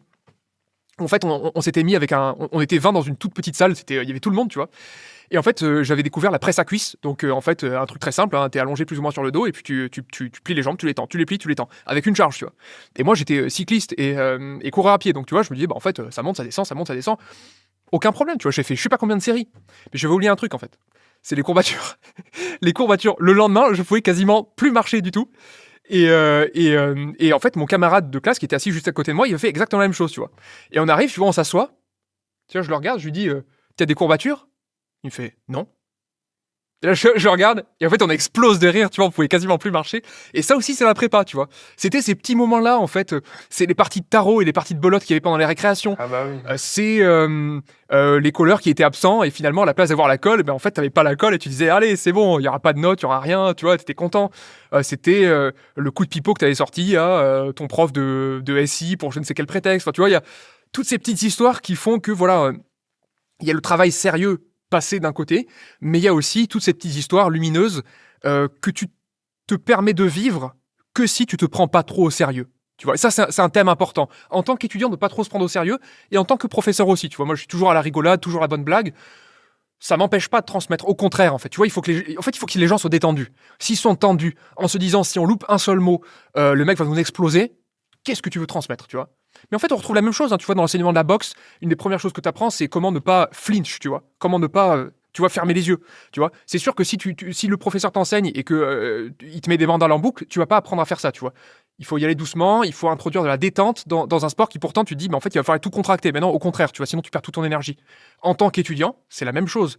Si tu es tout le temps sur le qui-vive, tout le temps extrêmement stressé, de dire là, j'ai laissé passer quelque chose, ah mais merde, il y a tel devoir à faire, qu'est-ce que je fais? C'est quoi, tu le rends pas ton DM? T'as 0, qu'est-ce qu'on s'en fiche, tu vois. Ta colle, t'y vas, t'as pas le temps de la préparer, tu sais que t'es épuisé. Dors, tu te tapes un 4, qu'est-ce qu'on s'en fiche? C'est ce que je disais à mes étudiants tout le temps, je leur dis, personne ne vous demandera vos notes le jour des concours, tu vois. Mais ça prend du temps, parce qu'il y a un regard extérieur, il y a le regard des parents qui portent sur les notes, tu t'es construit grâce à tes notes, tu étais fier d'avoir un 18, et tu t'es peut-être même défini grâce à ta capacité à obtenir des bonnes notes. Et là, d'un seul coup, c'est plus possible. Donc, tu vois, ça demande beaucoup de flexibilité, beaucoup de recul, et aussi un bon entourage, tu vois. Voilà, j'ai digressé, mais ça, c'est pareil quand je fais cours. Hein. Là, je me méfie d'ailleurs. Olgen est en puissance, méfiez-vous, parce que ça. Voilà, si je commence à te parler des chemises de ma grand-mère, il faut m'arrêter, tu vois. Mais voilà, j'ai une propension au dérapage assez grande quand même. Ouais, non, tu parlais au fait qu'il fallait pas forcément se prendre au sérieux aussi en tant qu'étudiant, qu'il fallait essayer aussi de trouver un peu de trouver les bons moments aussi qu'on passe en prépa, parce qu'il y en a aussi des bons moments. Moi, je me souviens que avec mon groupe de colle, parce que c'était le même groupe de colle pendant toute une année, c'était un peu la compétition pour majorer, quoi, celui qui avait la meilleure note, et puis celui qui minorait la colle, c'est celui qui effaçait le tableau, par exemple. Donc on avait une sorte de mini-compétition comme ça à chaque colle, c'était assez amusant. Moi, je me souviens de mon binôme, c'était plutôt pour souffler les réponses à mes deux camarades. Du coup, j'étais au milieu, il y en avait un d'un côté, un de l'autre, et de temps en temps, pendant que tu sais que le colleur est tout à droite, tu peux échanger quelques regards inquiets avec le mec de droite, et il me regardait en me disant non, tu vois, ça veut dire j'y arriverai pas. Et tu marques juste théorème, je sais pas quoi, au moins pour qu'il puisse faire un truc, parce que justement, c'était deux étudiants qui étaient plus ou moins en difficulté. Je me souviens, ça se trouve, je mélange les 2 années, mais il a fallu que je souffle des réponses, en tout cas pas mal en mathématiques, et c'était assez drôle, tu vois, juste cette ambiance-là. De me dire on a réussi à limiter la casse, mais c'était un effort collectif, tu vois. Donc on essayait de maximiser un peu la somme de nos notes, tu vois. Tu sais, c'est une discipline, tu te dis. Ouais, c'est ça. Ouais. Aujourd'hui, on a eu 44, ouais, on était pas mal, tu vois. Ouais, 44. Ouais. Ça fait 14 et quelques de moyenne, donc on est bien. Ouais, je me souviens aussi, un coup, moi j'avais tu sais, j'ai fait des t-shirts un peu comme celui-là que j'ai, médématique. J'avais un t-shirt comme ça en colle avec la formule, attends, c'était quoi déjà? C'était la formule de Taylor avec reste intégral. Elle était, horrible. Elle est horrible celle-là. Puis en plus, je l'avais mis. À retenir quand tu es étudiant. Ouais, j'avais mis la version avec les quantificateurs. J'avais pas... Toutes les hypothèses, c'était avec des quantificateurs. J'avais tout mis en quantificateur, c'était inscrit dans mon dos. Et comme par hasard, le jour où je l'avais mis, qu'est-ce qu'il y avait comme démo pas pour moi, mais pour ma voisine qui était à ma droite. Moi aussi, j'étais au milieu. Hein, et ma voisine à ma droite, elle avait la démo de cette formule-là à faire au tableau. Le problème, c'est qu'elle se souvenait même pas de la formule. Elle se souvenait même pas forcément de la démo, mais la formule en elle-même, elle s'en souvenait pas. Donc c'était un peu embêtant, mais du coup, il y avait la. Mais alors, le regard du colleur là-dessus? Ben, le regard du colleur, justement, c'est que la colleuse, c'était une colleuse. Au final, la fille en question a fini par trouver la formule après quelques indications de la part de la colleuse. Et la colleuse a eu l'impression qu'en fait, elle avait regardé sur mon dos. Oh, bah, c'est à rien comprendre, ça. Dommage. Non, mais l'humour, j'aime bien ce sens de l'humour-là. Moi, j'aurais explosé de rire. Hein. S'il y a des élèves qui arrivent, les trois, avec des formules, ça m'aurait fait délirer. Personne l'a fait, mais j'aime bien. Tu sais, j'ai grandi dans les bandes dessinées. Il y avait souvent des bandes dessinées intermédiaires. Mais non, c'était peut-être même du cobu. Tu vois, avec des moyens de triche complètement rocambolesques. D'imprimer, tu sais, une fausse bouteille d'eau, une fausse étiquette, à la place des ingrédients, t'as des formules, tu vois. Tu sais, les fameuses anti-sèches, voilà, on appelait ça des anti-sèches. Et en fait, il y a une créativité que j'ai beaucoup appréciée. Tu vois, même en tant que professeur, je me dis, mais si un élève arrive à trouver un moyen absolument ingénieux de tricher, ça me ferait délirer. Il faudrait juste qu'on converse après pour expliquer que c'est pas comme ça qu'il va forcément aider. Mais la créativité dont on peut faire preuve, je trouve ça toujours amusant. Et donc là, tu vois, le coup du t-shirt, bah, moi, j'avais jamais vu ça, tu vois. C'est la première fois que j'entends parler d'un truc pareil, quoi. Et c'était même pas fait exprès en plus, hein, je précise. Hein. C'est ça qui était encore plus. Ça aurait pu. Encore plus. Ouais, ça aurait pu. Hein. Venant de moi, franchement. Je t'avais proposé tout à l'heure de faire une auto-analyse de ta chaîne. Donc, est-ce que tu peux justement me dire, alors c'est du coup un peu difficile, mais est-ce que tu peux me dire le point fort de ta chaîne YouTube, le point faible aussi, et de manière générale, est-ce que tu as l'impression que le projet de ta chaîne YouTube, tu penses que ça a marché par rapport à tes objectifs initiaux? Alors, je vais prévenir que j'ai tendance à me juger très durement. Ouais. Tu vois, c'est vraiment la base que j'attends beaucoup de moi-même. Tu vois, que, en fait, il y a rien qui m'énerve le plus qu'un potentiel inexploité, finalement. J'ai la chance d'avoir beaucoup de prédispositions dans les disciplines que je pratique. Et pour moi, si tu veux, un devoir vis-à-vis de moi-même, c'est de faire les choses, tu vois, de ne pas contenter de me dire « Ah oui, j'ai des facilités », mais ça veut rien dire, en fait. La question, c'est qu'est-ce que tu en fais? Est-ce que tu peux te servir de ce potentiel-là pour le partager avec les gens? Donc pour moi, si tu veux, je vais pas te dire « All Jeune les maths en finesse », c'est l'histoire d'un échec. Mais, si tu regardes ce que j'ai fait, j'ai publié l'année 2017, j'ai arrêté en plein milieu. J'ai publié 2018, j'ai arrêté. J'ai publié en 2019, j'ai arrêté. Tu vois, j'ai publié par intermittence. J'ai publié 2 mois, puis j'ai arrêté 8 mois, puis j'ai publié 3 mois, puis j'ai arrêté. Et en fait, si tu veux, le symptôme, enfin, c'est le symptôme de toujours avoir les yeux plus gros que le ventre, si tu veux. Donc j'ai toujours vu les choses en grand. Je me suis dit, mais ouais, il faudrait faire ci, il faudrait faire ça. Et en fait, au bout d'un moment, je me brûle les ailes. Et là, je rejoins la toute première question que tu m'as posée. C'était pourquoi j'ai arrêté d'être professeur en classe préparatoire. Parce que je me rendais compte aussi qu'une vie de famille, le sport, mon boulot de prof en classe préparatoire, pratiqué avec ce que je t'ai dit là, sur ma façon de pratiquer mon boulot de prof en classe préparatoire. Ça consiste à aller chercher des paquets de copies le samedi à midi et les rendre le lundi matin en faisant que travailler tout du long, tu vois. Enfin, des choses délirantes. Et en plus, faire la vidéo All Jeune, c'était pas possible, tu vois. Et donc, du coup, si tu veux, l'histoire de la chaîne, c'est ces échecs un peu successifs de publication. Et pour moi, ça rejoint le point faible, pour revenir spécifiquement à ta question, sur le fait que j'estime qu'en 6 ans, et notamment ces derniers temps-là, vu le temps que j'ai engagé, il n'y a pas assez de vidéos, t'en as même plus que moi, tu vois, c'est ça la réalité. Et je me dis, c'est dommage, parce que, en fait, je peux basculer très vite sur le point fort. Mais j'ai mis du temps à réaliser, c'est ça qui est difficile, en fait. Je me rends pas compte de la chance qu'on a, enfin, je me rendais pas compte de la chance que j'avais quand j'étais élève d'avoir des professeurs pour m'orienter. Parce que la réalité, c'est que les personnes, elles apprécient les explications que je donne. Et en fait, ça, je l'ai compris quand j'ai regardé les statistiques sur la chaîne YouTube, et que j'ai vu sur toutes les vidéos, sans exception, à peu près 99% de pouces vers le haut. Tout le temps. Mais ça, de la première vidéo la plus horrible sur laquelle j'avais très mal écrit, jusqu'aux dernières qui sont quasiment des œuvres artistiques, tu vois. Disons, dans le temps que j'ai pris, le temps que j'y ai passé, je me dis, mais t'aurais pu faire un tableau de maître. Je me dis, voilà, c'est complètement disproportionné. Donc, tu vois, il y a une forme qui s'est améliorée considérablement et qui aujourd'hui fait qu'elle est extrêmement agréable à regarder, du moins de mon point de vue. Mais de l'autre, la quantité en a vraiment pâti. Et pourtant, ce que les gens appréciaient dans All Jeune Maths en Finesse, à mon avis, c'est la simplicité des explications. Et en fait, quelque chose qui m'a toujours travaillé, mon discours principal en tant que professeur, c'est « Si moi j'y arrive, je ne vois aucune raison qui vous empêche d'y arriver aussi. » Tu vois? Alors, je sais qu'on va peut-être y passer un peu plus de temps, que je vais peut-être devoir déployer des trésors d'habileté pour lever tel ou tel blocage, de faire comprendre ce qui se cache derrière telle ou telle abstraction, mais je suis certain que ça va fonctionner. Et en fait, le point fort de la chaîne, je dirais que c'est un peu d'avoir construit mes vidéos dans cette intention. Cela dit, voilà un autre point faible, c'est qu'il n'y a pas de cours, tu vois. Que du coup, il y a quand même un sacré rythme, et que ce ne sont pas des vidéos qui se regardent, comme on peut regarder des vidéos un peu de divertissement mathématique. Tu vois, il y a un peu de maths, mais aussi pas mal de blagues, et ça détend, et tu peux vraiment tout comprendre. Et il y a le rap de Marcel aussi. Dans le style de Marcel. Ouais, ça aide.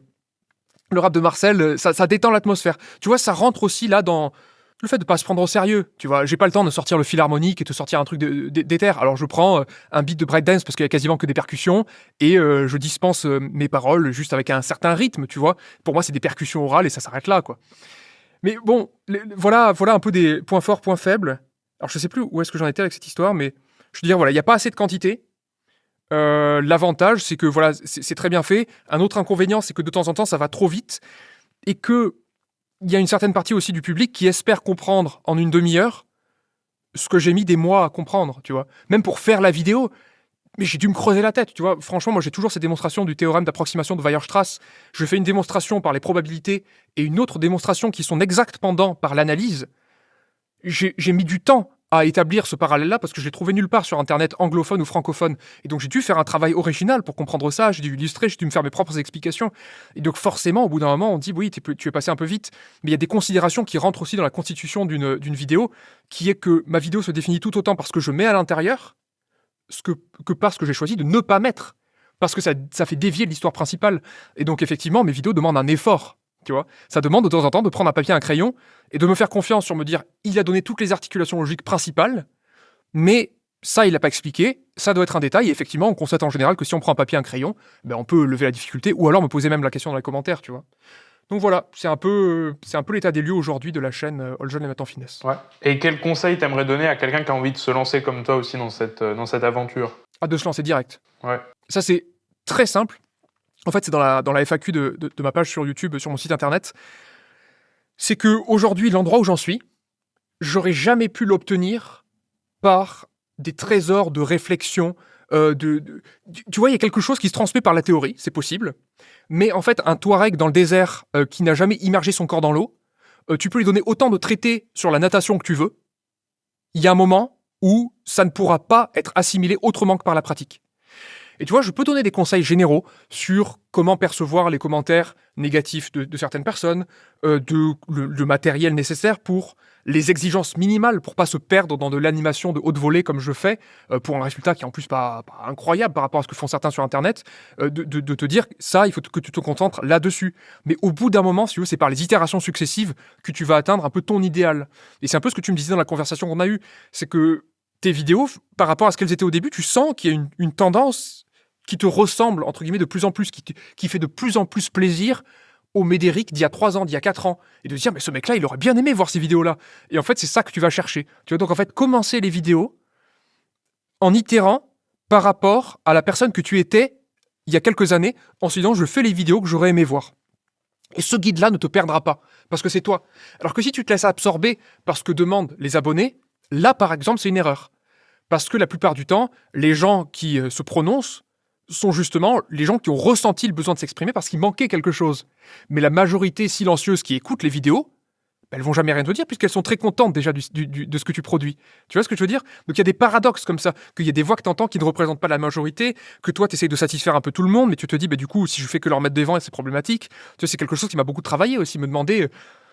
En fait, moi, j'ai commencé, c'était très simple, mon public était très précis. Mais au fil des années, en fait, j'ai plus que 25% de personnes qui ont moins de 25 ans. Et ça veut dire qu'en fait, il y a plein de personnes qui se sont reconnues dans le message. Mais est-ce que ça veut dire qu'il faut que j'écoute les sollicitations? Probablement pas, parce qu'encore une fois, mon public, ce sont les personnes qui se sont reconnues dans les vidéos que j'ai faites pour moi-même quand j'étais, tu vois, en classe préparatoire. Donc voilà un conseil que je donnerais. Mais ce qui est certain, c'est très important, et c'est un thème qu'on retrouve dans l'entrepreneuriat aussi, c'est vraiment de ne pas attendre les circonstances idéales ou la vidéo idéale, etc. Au début, je le dis tout de suite, ça sera pourri. Mes vidéos du début, j'en ai retiré pas mal sur la chaîne parce qu'aujourd'hui, elles ne sont vraiment pas représentatives de la qualité du travail que je peux fournir. D'ailleurs, c'est un autre point faible de ma chaîne. C'est que si tu regardes les toutes premières vidéos, il y a des vidéos qui ont des coquilles à l'intérieur ou qui étaient mal expliquées. En fait, j'attends qu'une seule chose, c'est de pouvoir les refaire, ces vidéos-là. De pouvoir les remplacer par des vidéos avec le savoir-faire que j'ai aujourd'hui. Le problème, c'est que ça me prend beaucoup de temps, mais j'espère au fur et à mesure les remplacer et de ne pas avoir des vidéos dont j'ai honte sur la chaîne. Mais aujourd'hui, si tu me dis de quelle proportion de vidéos te satisfont vraiment, 10%. Tu vois, il y a 10% de vidéos où je me dis là, c'est quand même solide, quoi. Ça, c'était stylé. Je vois pas une amélioration significative que j'aurais pu apporter à tel ou tel endroit. La dernière vidéo sur la théorie des groupes, par exemple, j'en suis très fier. Il y a une coquille d'animation, mais cela dit, je me dis voilà, mon histoire s'est bien goupillée. Alors, je sais pas si ça t'arrive, toi, mais tu sais, de temps en temps, quand tu choisis une histoire à raconter, un fil pédagogique, t'as trouvé l'équilibre un peu parfait. Pour moi, c'est comme dans la beauté d'un visage ou d'un geste.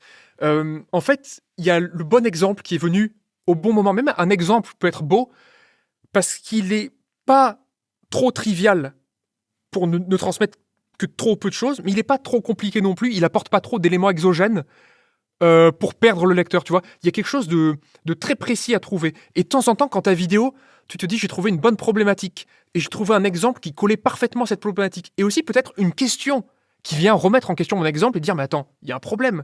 et faire un dénouement. C'est comme un thème musical, tu sais. On part dans des accords qui frottent un peu, t'entends des secondes majeures, et tu dis, tiens, c'est bizarre.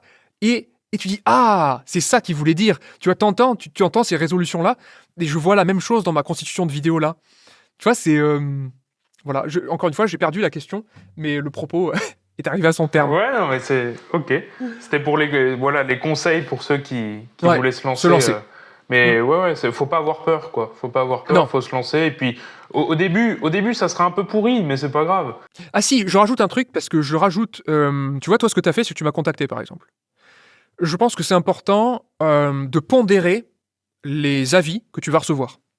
Parce qu'en fait, j'ai fait très longtemps l'erreur de mettre un coefficient identique à chaque personne.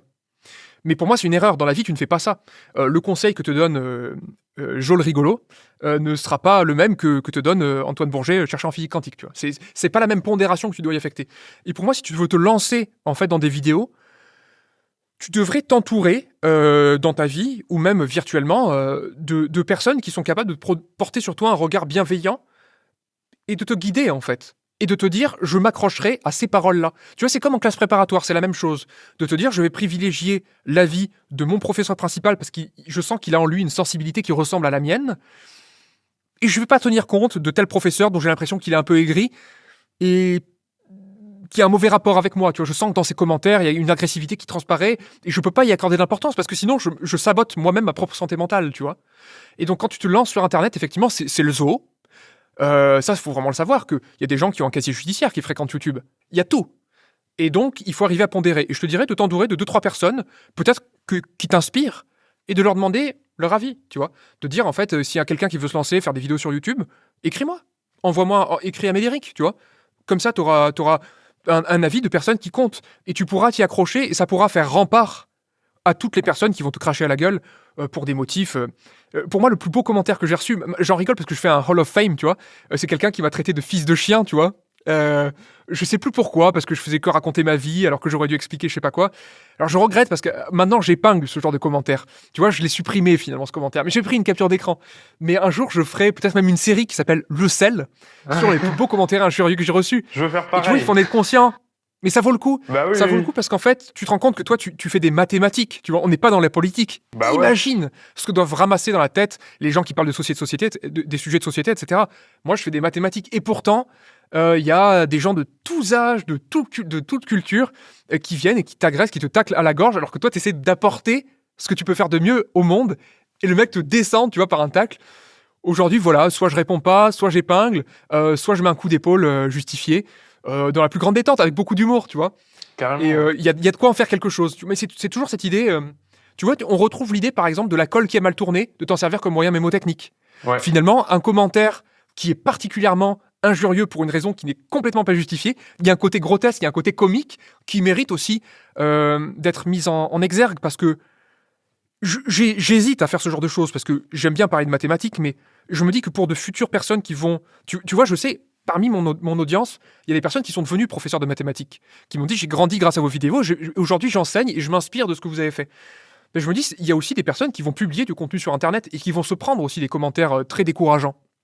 Et je me dis, de voir comment je les gère, de voir comment tu les gères, grand amateur de raisins secs que tu es, je pense que ça peut être quelque chose d'inspirant. Bah du coup, je pense qu'on a fait à peu près le tour de tout ce qu'il y avait à dire. Je sais pas si tu as d'autres choses à rajouter, d'autres idées. Pas tellement, en fait. Moi, ce que je peux dire, c'est que sur ma chaîne YouTube, il va y avoir un peu de changement, du coup, parce que j'aboutis à la fin d'un cycle. Si tu veux, pour moi, il y avait ce crescendo des maths en finesse jusqu'aux vidéos qui sont parfaitement animées, tu vois, etc. Et que là, vraiment, pour moi, j'en suis un espèce de tournant, où il va y avoir ce format hybride, en fait, qui va émerger, où va y avoir la qualité des explications que j'ai pu développer au fil des années d'expérience, mais il va y avoir une forme qui me permet de cracher beaucoup plus le feu. Donc, si des gens ont déjà visité ma chaîne en se disant ça va trop vite, etc., de retourner faire un tour dans quelques mois, parce que d'ici là, il y aura un contenu qui va un peu changer en nature, mais en fait, les deux vont se maintenir. Et sinon, voilà, te remercier de cette discussion-là. Bah ouais, merci à toi. Et puis même du travail que tu fais aussi, même sur tes propres vidéos, tu vois que c'est inspirant, finalement, en tant que professeur, de voir un regard neuf de quelqu'un qui enseigne des notions qu'il vient à peine de maîtriser.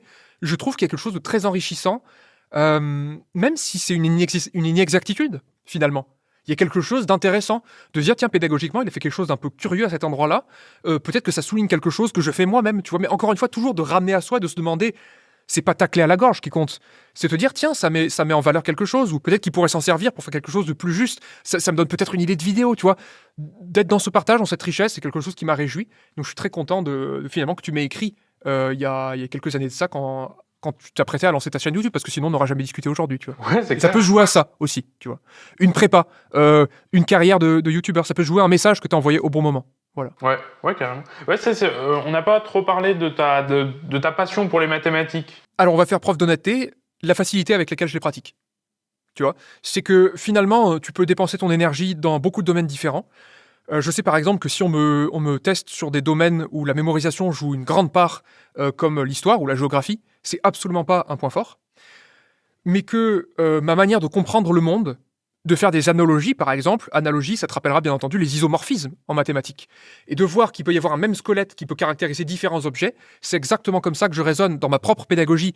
Et si tu veux, il y a beaucoup de métaphores ou d'idées, d'histoires que je pourrais raconter qui viennent d'interviews que j'écoute, de Daniel Voirin, qui est le coach de Benoît Saint-Denis, le pratiquant de MMA, de musiciens, de tous horizons. En fait, j'essaye d'entendre dans chaque discipline, de chaque personne qui me parle, les choses, déjà d'essayer d'écouter le plus fidèlement possible ça, et laisser ça pénétrer dans mon esprit, et si quelque chose éclot à partir de là, ben je le prendrai, j'essaierai de le partager. Donc tu vois, les mathématiques, c'est un terrain propice à ça. C'est comme si tu me disais, voilà, t'habites dans un climat où il fait extrêmement très chaud, il fait vraiment très chaud, j'ai tendance à faire pousser des tomates, tu sais, ça paraît naturel, tu vois, j'aurais pas de problème de gel, tu vois, des choses comme ça. Après, c'est vrai qu'il y a quelque chose de beau, et là, je l'exprime assez mal, mais je référerai à des textes de Poincaré que j'ai pu lire sur ma chaîne, sur une certaine harmonie, tu vois, qu'il y a les raisonnements qui s'emboîtent parfaitement, la beauté de certains raisonnements, de certaines idées. Tu vois, la démonstration du théorème de Cauchy-Schwarz, de l'inégalité de Cauchy-Schwarz, avec cette fameuse application de la norme de x plus ty au carré, et de dire qu'en fait, il suffit de poser cette application-là pour que tout déroule, tu vois, comme un fruit mûr. Et je trouve ça très beau. Mais je dirais que ce qui me plaît le plus dans les maths, c'est ma capacité à les transmettre. Et que finalement, ma passion dans la vie, il y a une grosse colonne vertébrale qui est constituée de mathématiques, mais il y a vraiment une deuxième colonne qui est à côté, qui est aussi épaisse en fait que les mathématiques, pour la prosodie, d'entendre des acteurs qui parlent, des chanteurs qui chantent, de voir des danseurs, des combattants, tout peut m'inspirer. Je me dis, il y a de la beauté de partout, et j'essaye de prendre tout ça, tu vois, dans mon wagon, et de porter ça, et c'est pour ça que mes discours sont toujours un peu enflammés, il y a un peu toujours tout qui se mélange. Mais c'est ça que je cherchais aussi en tant qu'étudiant, tu vois, de temps en temps, te dire que tu vas avoir ta 6e, ta 5e, ta 4e, ta 3e, et on va toujours reprendre un peu le programme de l'année précédente, etc. Mais peut-être que finalement, ce que tu auras transmis ton professeur de mathématiques ou d'autres choses, ça sera pas forcément sa discipline elle-même. Ça sera la manière qu'il a de l'aborder, la manière qu'il a de la transmettre, la personne qu'il est, tu vois. Et c'est ça qui me passionne le plus. En fait, je suis passionné par les conversations que je peux avoir avec quelqu'un quand on est seul à seul, par tout ça. Et les mathématiques, c'est finalement un des vecteurs par lesquels je transporte tout un tas de trucs sur lesquels j'arrive même pas à mettre des mots, tellement ça mélange beaucoup de choses, tu vois. Les capacités de... Je repensais, tu vois, tout à l'heure à une des grosses erreurs que j'ai fait en tant que professeur en classe préparatoire. Enfin, disons, des endroits où je suis parti d'extrêmement bas, et je pensais aux commentaires que tu mets en haut des copies, tu vois. Comment tu mets un commentaire en haut d'une copie? Je ne sais pas si on apprend ça en école, à l'UFM ou quoi que ce soit, mais moi je te dirais, aujourd'hui je suis capable de formaliser ça. De te dire qu'en fait, il faut que tu te poses la question en tant que professeur. Quel est le message que j'aimerais adresser à l'étudiant de manière à ce qu'il progresse le plus possible? Tu vois, et tous les mots sont importants. C'est pas quel message j'aimerais adresser à l'étudiant, parce que dans ce cas-là, c'est votre niveau est lamentable, etc., etc. C'est pour qu'il progresse le plus possible. Et après, il y a une deuxième question qui est tout aussi importante que la première, c'est quels sont les mots que je peux choisir de manière à lui transmettre le plus fidèlement ses conseils, de manière à ce qu'il ait envie de les appliquer, que ça le motive, qu'il voit qu'il y a une lueur d'espoir là-dedans. Ça n'a rien à voir avec les mathématiques, tu vois. Et ça, c'est très important, parce que ma capacité à enseigner les mathématiques dépend de ce genre de choses-là. C'est de la communication, c'est de la sensibilité, c'est de l'écoute, c'est du maniement de la langue française aussi, tu vois. D'arriver à écrire le mail juste, d'arriver à comprendre que une équivoque, enfin, quand tu prononces une parole devant des élèves, elle va être entendue de travers. De toute façon, toute conversation est basée sur une certaine dose de malentendu. Et donc d'arriver à sculpter tes phrases de manière à ce qu'on les entende correctement. Alors moi, c'est pas ce que je fais. Je vais pas. Alors dans mes vidéos d'Olgen Matin en finesse, par exemple, c'est ce que je fais. Je les sculpte au mot près, de manière à ce que les équivoques soient celles que j'ai choisies. Mais dans la conversation que j'ai avec toi, c'est pas ça. Je vais mettre du rythme, des intonations, je vais te donner plein d'analogies, de manière à ce que même si j'ai tapé un peu à côté, j'ai dessiné le tour d'une cible que je n'ai pas réussi à atteindre, et avec les balles qui se répartissent autour du trou, tu arrives à voir ce truc-là. Tu vois, et ça encore, c'est une idée qui vient pas du tout des mathématiques, tu vois, ça vient plutôt de la psychanalyse, de domaines qui m'intéressent aussi. C'est ça. Donc les mathématiques, voilà, la beauté, la facilité à la transmettre, et aussi l'utilité sociale, parce que quand je parle avec des adultes de tous horizons, une des matières qui les a le plus traumatisés émotionnellement, ce sont les mathématiques. Et je me dis, peut-être qu'ils sont tombés sur les mauvaises personnes, peut-être qu'ils n'auraient pas eu la bonne approche, etc.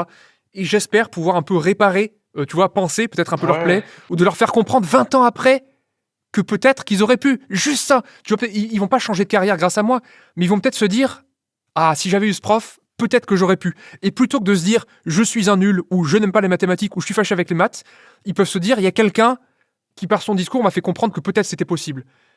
Et ça, c'est beaucoup plus important pour moi que les mathématiques elles-mêmes, tu vois, finalement.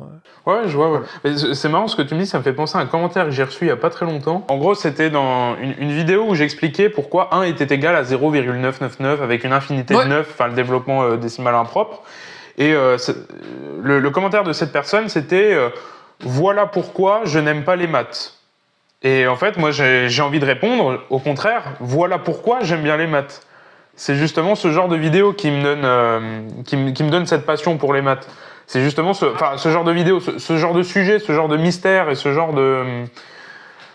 ce genre de trucs mystérieux, c'est ça qui justement qui me passionne. Et je trouve ça très étonnant parce que je pense que ça dépend justement de qui l'a enseigné, comme tu le dis. Ouais. Je pense que ça dépend des rencontres qui ont été faites.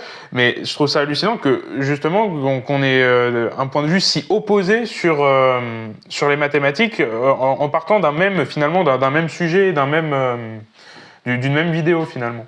Ouais. En fait, c'est vraiment une question d'état d'esprit, parce que ça rejoint encore une fois l'état d'esprit que tu as quand tu rentres en classe préparatoire.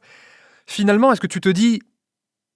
Finalement, se demander pourquoi 1 égale 0,99999, on va dire que c'est un problème de riche. Parce que ça veut dire que t'as un toit, ça veut dire que tu manges à ta faim. Tu vois, ça sous-entend beaucoup de choses, par exemple. Et tu peux dire, finalement, pourquoi se prendre la tête avec des subtilités comme ça, alors que finalement, tu pourrais passer des heures à être boulanger et à faire du pain pour tout ton village. Moi, c'est des vraies questions que je me pose. Mais après, c'est vrai que tu vois, là où je différerais, par exemple, d'un avis comme ça, que je pourrais avoir à propos de certaines disciplines, c'est que j'éprouve pas le besoin de partager mon avis sous la vidéo de quelqu'un qui essaye de transmettre sa passion pour quelque chose. C'est un avis que je garde pour moi. Il y a certaines choses que j'apprécie pas, je vais pas les voir, et je mettrai jamais de pouce rouge, et je mettrai jamais de commentaires. C'est juste que c'est quelqu'un qui essaye de partager quelque chose, d'essayer de garder un regard d'enfant là-dessus. Tu vois, ça c'est un conseil que j'ai eu d'un maître d'art martial qui disait, quand tu combats avec quelqu'un, tu dois pas être en colère, tu dois pas avoir ce faciès-là. Tu dois avoir les rides, tu vois, d'être à l'écoute, tu es curieux, tu vois, de ce qui se passe en face. Tu dois pouvoir voir, tu dois entendre ça. Et donc c'est ce que j'essaye de faire. Et donc effectivement, tu vois, sur certains commentaires, tu trouveras des avis qui sont extrêmement péremptoires, mais qui sont aussi conflictuels. Tu vois, parce que ça vient exactement à l'encontre de ce que tu essayes de faire. Et après, la grande question, c'est en tant que créateur, qu'est-ce que tu en fais ?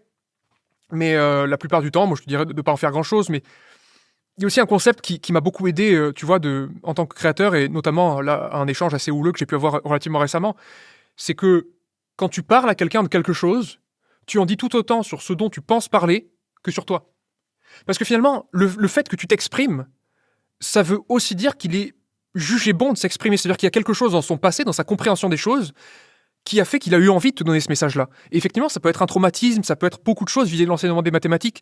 Et c'est là qu'il faut garder vraiment cette générosité, cette bienveillance, d'accueillir finalement des personnes qui ont des problèmes potentiellement personnels, tu vois, qui s'entendent pas forcément très bien avec leur compagne, ou qui en sont séparés, et qui finalement, ils vont voir ta proposition de voir quelque chose de beau comme une agression.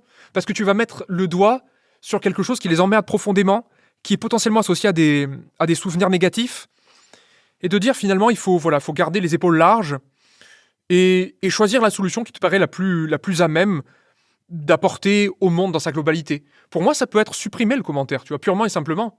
De dire que finalement, c'est quelqu'un qui va propager de la négativité quelque part, qui ne propose pas une critique constructive, donc pour toi comme pour les futurs lecteurs, ce n'est pas quelque chose qui apporte au monde. Et si tu vois un neutron fumant déposé sur ton paillasson, tu passeras un coup de balai sans te poser la question. Pour moi, c'est exactement la même chose. Tu peux aussi tourner ça en dérision.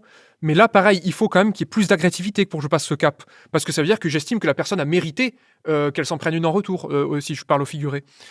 Donc tu vois, voilà, mais de garder ça, je pense que c'est assez important. Mais je comprends les disparités, et c'est vrai que je pense que la clé vraiment pour nous, c'est de garder cet esprit-là, d'accueillir finalement ces remarques-là. Tu vois, je te citerai un film que j'ai vu encore une fois il y a très longtemps, c'est Princesse Mononoke de Miyazaki. Et le héros, en fait, il part combattre la corruption du monde. D'ailleurs, sur son bras, il est complètement corrompu, il est complètement noirci. Et tu vois, il y a quand même une tendance qui a se révolter contre ça, ces choses qui ont fait tant de dégâts, qui ont peut-être emporté des proches, etc.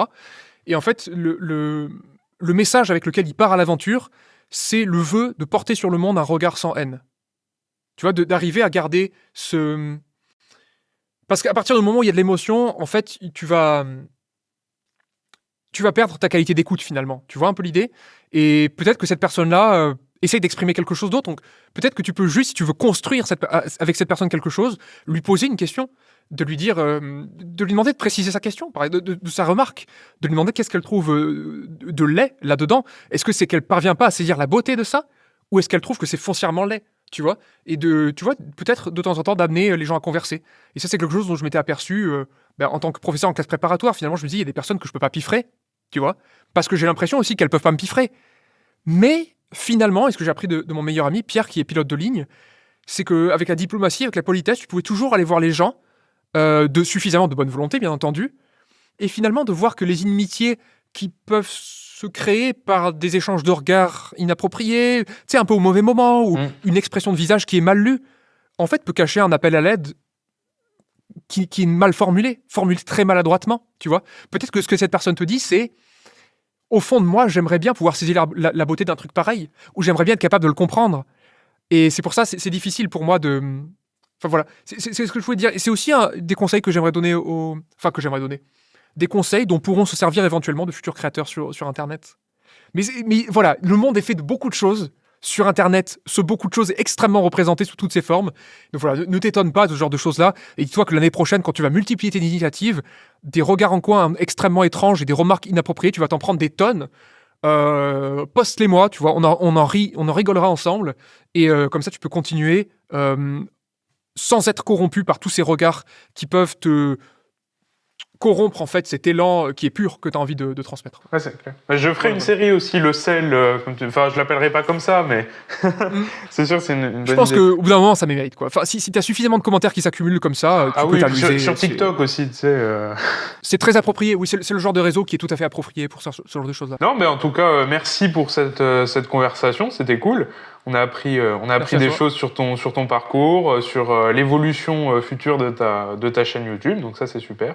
Puis merci aussi pour tous ces conseils. Au plaisir. Puis au plaisir de se revoir une prochaine fois. Très bien, à la prochaine. À la prochaine. Ciao.